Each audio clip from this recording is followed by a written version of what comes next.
Spirit continues. Your resistance is strong.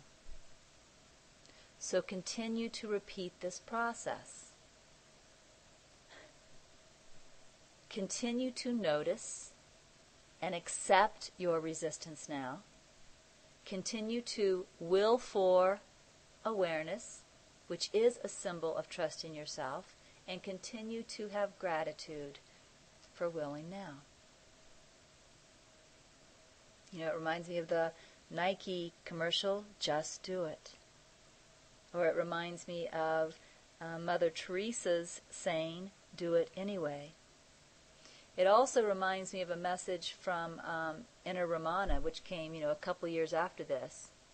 But when Inner Ramana was giving me instructions on surrender and on saying the mantra and on practicing self-inquiry, I thought I was going to jump out of my skin with resistance. In fact, as a scribe, I've always been a pretty good scribe, and what I mean by that is, no matter how much resistance I felt, I stayed with the scribal process. I wrote.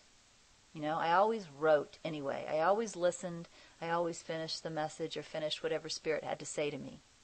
But one time, while writing with Inner Ramana, the resistance was so strong, I stopped in the middle of the message. I literally threw the notebook. It's the only time I've ever done that. I threw the notebook and walked away. I had to get the hell out of there. So out of all of the teaching that I've received from within, all of the personal messages, all of NTI, there's always been resistance. But with Inner Ramana, there was the most. And so I had to ask Inner Ramana what to do about that, because the resistance was so incredible, it really did seem like there's just no friggin' way I'm going to be able to do what you're asking me to do.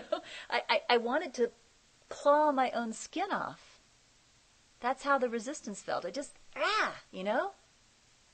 So I had to ask Inner Ramana, what am I going to do about this resistance? And basically what Ramana said was, do the practice anyway, in spite of the resistance. But he explained it in a way that I could understand. He said that current resistance comes from listening to resistance before. He said it's like shouting into a cave. If you shout into the cave, "No, I won't do it," it creates an echo. "No, I won't do it. No, I won't do it." And you hear that echo again. And you think it's a new thought. And so you shout again, "No, I won't do it. No, I won't do it. No, I won't do it." And you hear that echo again. And so you shout again, "No, I won't do it." And you stay caught in this loop of, "No, I won't do it." Pretty soon you're teaching yourself things like, "I'm afraid to awaken," which is actually bullshit. That's not who you are. But you're listening to these echoes so damn much that you believe it now. I won't do it. I'm afraid to awaken. My resistance is too strong, right? You're selling yourself this story, and it's echoing back, and you're buying it again and shouting into the cave again. When I asked Ramana what to do about this incredible resistance, Ramana said,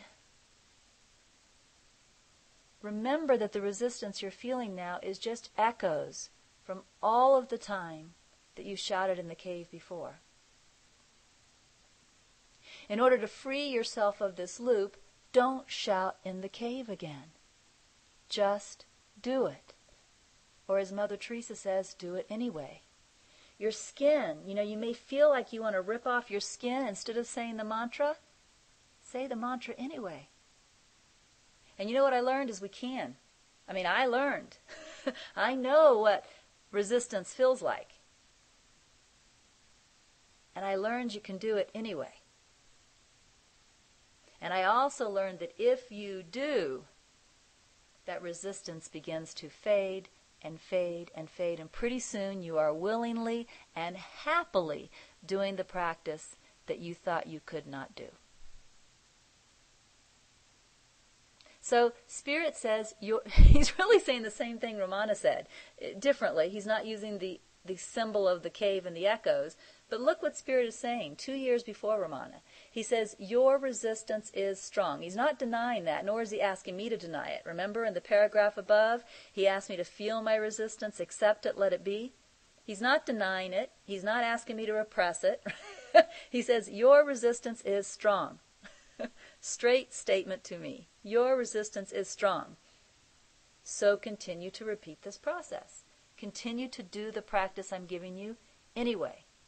Basically, he's doing the same teaching. He's saying if you keep doing the practice anyway, that resistance is going to die.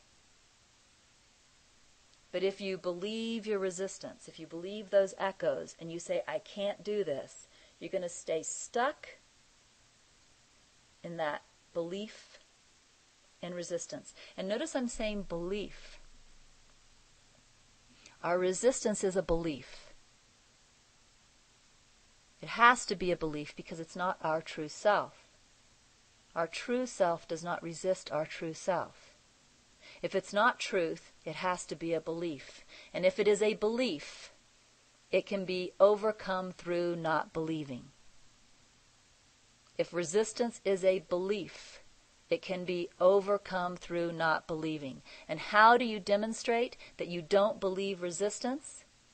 You feel the resistance, you accept the resistance, and you do it anyway. If you do it anyway, then you're not fully believing the resistance, are you? Because if you fully believe the resistance, you would turn and run like hell. You wouldn't do it. You don't repress the resistance. You don't deny the resistance. You don't judge yourself for the resistance. You feel the resistance. Accept the resistance. Let it be. And do the practice anyway. That's how you overcome the belief and resistance.